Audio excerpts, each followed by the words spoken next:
नहीं चलेगी social networking site Twitter की मनमानी। दिल्ली हाई कोर्ट ने ट्विटर से कहा कि उसको भारत सरकार के कानून मानने ही होंगे।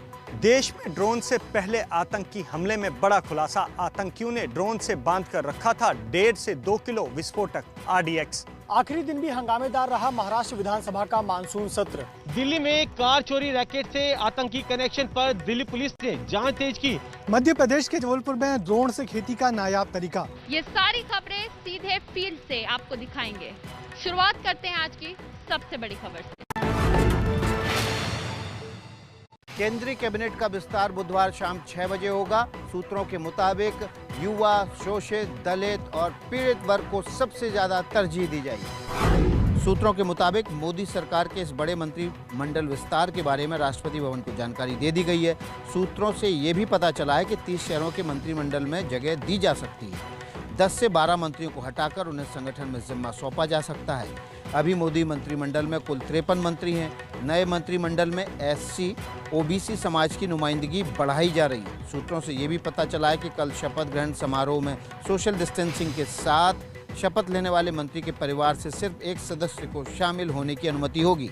जो प्रमुख चेहरे मंत्री बन सकते हैं उनमें शामिल हैं मध्य प्रदेश के राज्यसभा सांसद ज्योतिरादित्य सिंधिया, महाराष्ट्र के राज्यसभा सांसद नारायण राणे, असम के पूर्व CM सर्बानंद सोनोवाल। शपथ लेने जा रहे नेताओं को दिल्ली बुला लिया गया है।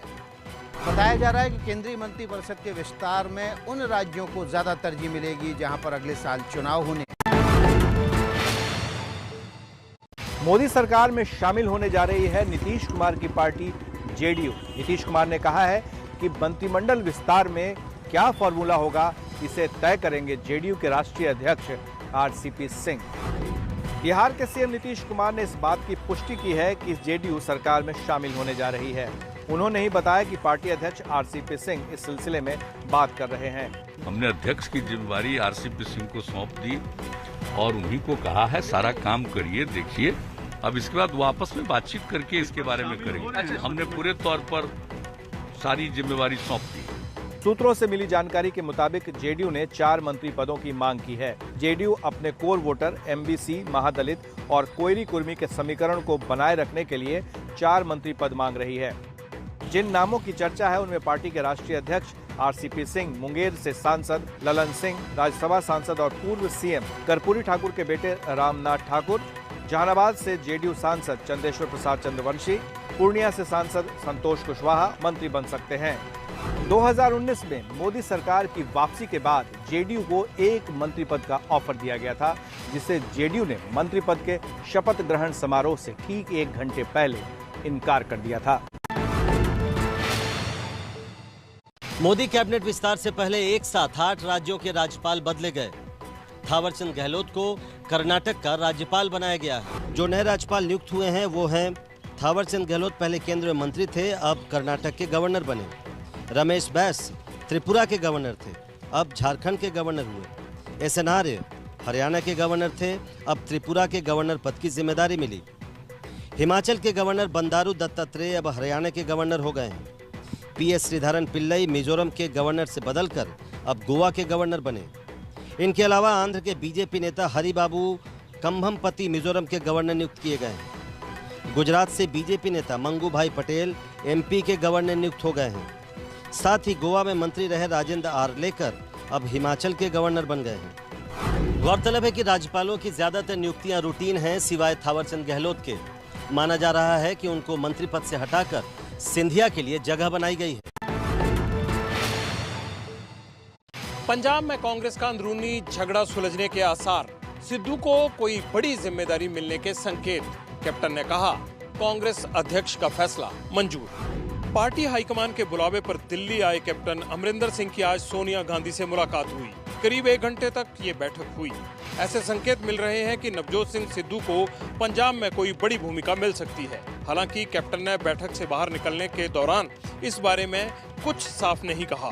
बस इतना कहा, सोनिया जो फैसला करेंगी वो कबूल होगा।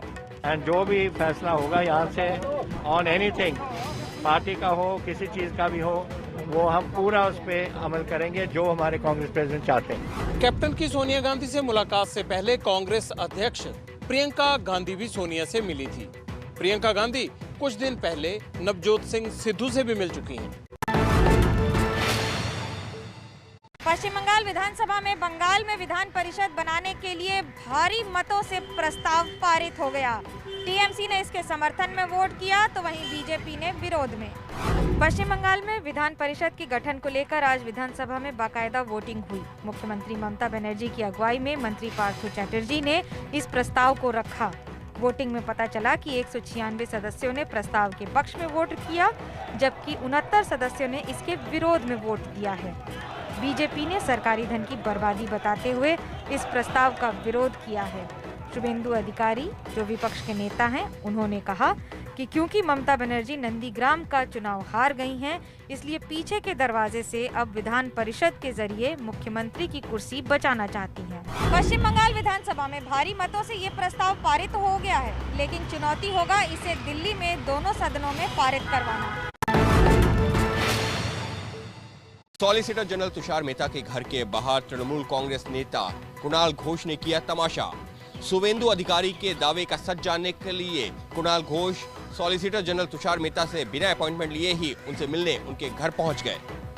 दिल्ली में केंद्र सरकार के वकील तुषार मेहता के घर कुणाल घोष हाथ में एक फाइल लेकर पहुंच गए। उन्होंने तुषार मेहता से मिलने की कोशिश की, लेकिन मिलना तो दूर, गेट पर तैनात सुरक्षा कर्मियों ने टीएमसी नेता कुणाल घोष को घुसने तक नहीं दिया।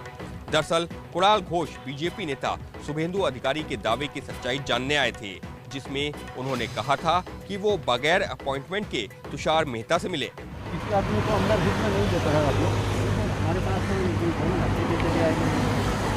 तो जो लोग आते हैं सबका तो पहले से यही होता है ना।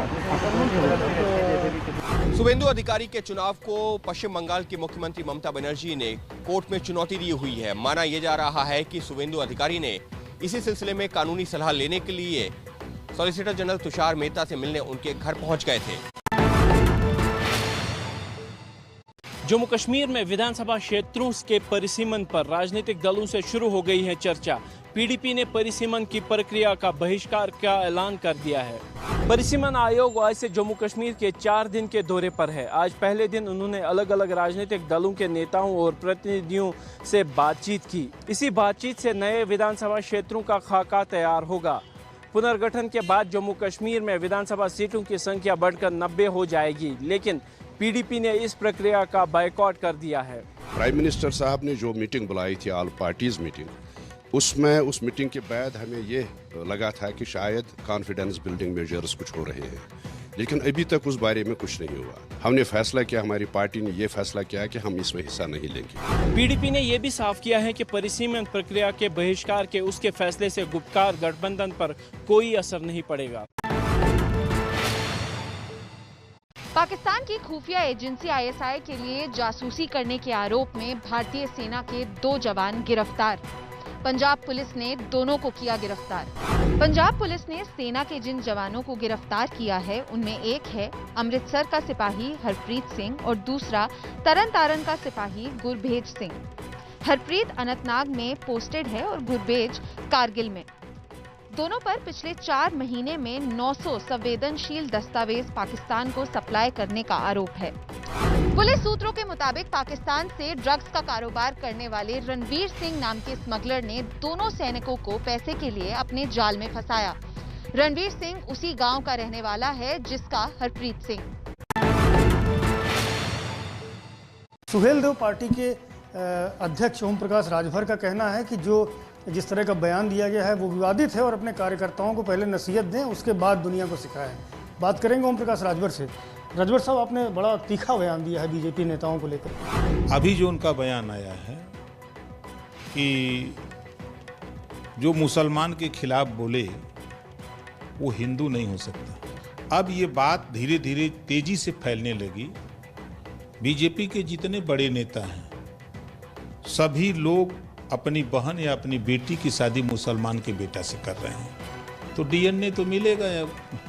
तो इस नाते उनके बयान आ रहे हैं कि नहीं, हिंदू मुसलमान सब एक हैं। अगर कोई मुसलमान के खिलाफ बोलता है तो वो हिंदू नहीं है, सच्चा हिंदू नहीं है। आखिरी दिन भी हंगामेदार रहा महाराष्ट्र विधानसभा का मानसून सत्र। 12 बीजेपी विधायकों के निलंबन के खिलाफ भाजपा ने विधानसभा की सीढ़ियों पर बैठकर किया आंदोलन। महाराष्ट्र विधानसभा के मानसून सत्र के आखिरी दिन बीजेपी विधायकों ने सीढ़ियों पर ही सदन बनाकर आंदोलन किया। सोमवार को हंगामा करने के आरोप में बीजेपी के 12 विधायक साल भर के लिए निलंबित किए गए थे। विधायकों का निलंबन वापस लेने की मांग को लेकर बीजेपी ने सदन के बाहर ही ये आंदोलन किया। पूर्व मुख्यमंत्री देवेंद्र फडणवीस भी इसमें शामिल हुए। सूत्रों के हवाले से खबर है कि बीजेपी निलंबन के फैसले के खिलाफ कोर्ट जा सकती है। बीजेपी का आरोप है कि सोमवार के दिन शिवसेना के विधायकों ने गाली गलौज की शुरुआत की, लेकिन सत्ता पक्ष बीजेपी पर सदन को शर्मसार करने का आरोप लगा रही है। पंजाब में कॉन्ट्रैक्ट पर चल रहे टीचर्स का प्रदर्शन हुआ हिंसक। चंडीगढ़ पुलिस ने मोहाली से सीएम आवास की तरफ बढ़ रहे हजारों टीचर्स पर किया लाठीचार्ज। पानी की तेज बौछारें की गई, आंसू गैस के गोले छोड़े गए। फिर भी बात नहीं बनी तो पुलिस को बल प्रयोग करना पड़ा। चंडीगढ़ पुलिस ने मोहाली से मुख्यमंत्री आवास की ओर बढ़ रहे कॉन्ट्रैक्ट टीचर्स को रोकने के लिए हर तरकीब आजमाई। ये टीचर बड़ी तादाद में प्रदर्शन करते हुए आगे बढ़ रहे थे। पुलिस ने पहले खुद दीवार बनकर उन्हें रोकने की कोशिश की, लेकिन पुलिस की एक ना चली। आगे पुलिस के बैरिकेड भी इन प्रदर्शनकारियों को रोक नहीं पाए। उसके बाद पुलिस को पानी की बौछार और आंसू गैस का इस्तेमाल करना पड़ा। पंजाब में कॉन्ट्रैक्ट वाले प्राइमरी स्कूलों के टीचर नौकरी पक्की करने और तनख्वाह बढ़ाने की मांग को लेकर लंबे समय से आंदोलन कर रहे हैं। दिल्ली में कोरोना से अपनों की जान गंवाने वाले पीड़ित परिवारों को केजरीवाल सरकार देगी 50,000 रुपए की आर्थिक मदद। आज मुख्यमंत्री अरविंद केजरीवाल ने योजना की शुरुआत की। जिन जिन लोगों के घर में कोरोना से मृत्यु हुई, हर व्यक्ति के लिए 50,000 रुपए की एक मुश्त राशि दी जाए। एक की भी अगर कोरोना से डेथ हो गई और बच्चा अनाथ हो गया तो उन सभी बच्चों को हर महीने 25 साल की उम्र तक के लिए एक मुश्त 2,500 रुपए हर बच्चे को दिए जाने का प्रावधान है। इससे पहले सुप्रीम कोर्ट ने भी कोरोना पीड़ित परिवारों के लिए मुआवजा देने का आदेश केंद्र सरकार को दिया है, जिसमें कोर्ट ने मुआवजे की रकम तय करने का भी निर्देश दिया है। दिल्ली में केजरीवाल सरकार की नई शराब नीति। अब दिल्ली में सुबह 3 बजे तक खुलेंगे बार। छत और बालकनी में भी बैठकर पी सकेंगे शराब। शराब माफिया पर रोक लगाने और रेवेन्यू में बढ़ोतरी के लिए दिल्ली सरकार ने नई एक्साइज नीति पेश की है। इसके तहत अब शराब की दुकान पर ग्राहक अब अंदर जा सकेंगे। दुकान के अंदर जाकर अपनी पसंद वाली ब्रांड की शराब खरीद सकेंगे। होटल, रेस्तरां और क्लब में बार देर रात 3 बजे तक खुलेंगे। हालांकि ये आदेश शराब की छोटी दुकानों पर लागू नहीं होगा। अपने घर की छत और बालकनी पर बैठकर शराब पी सकेंगे। दिल्ली सरकार के इस कदम से राज्य सरकार की ओर से संचालित शराब की दुकानें कम होंगी और निजी कंपनियों को फायदा होगा। देश में ड्रोन से पहले आतंकी हमले में बड़ा खुलासा। आतंकियों ने ड्रोन से बांधकर रखा था 1.5 से 2 किलो विस्फोटक RDX।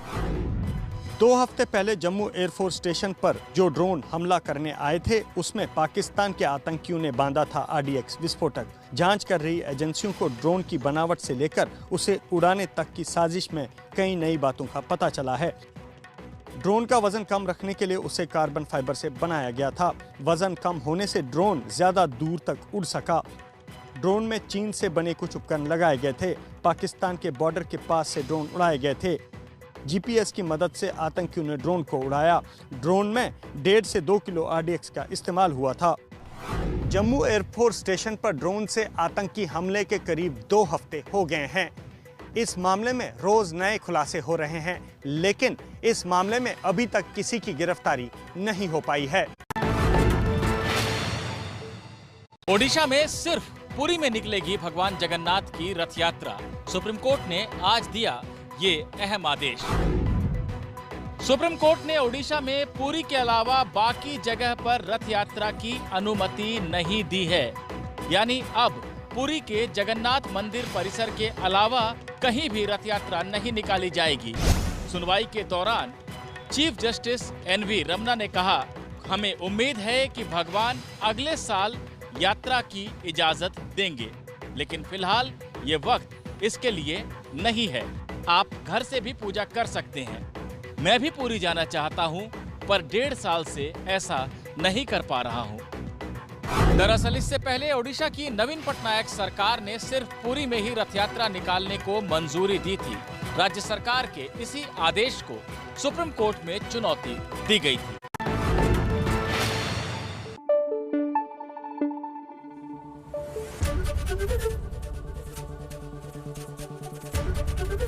ABP न्यूज आपको रखे आगे।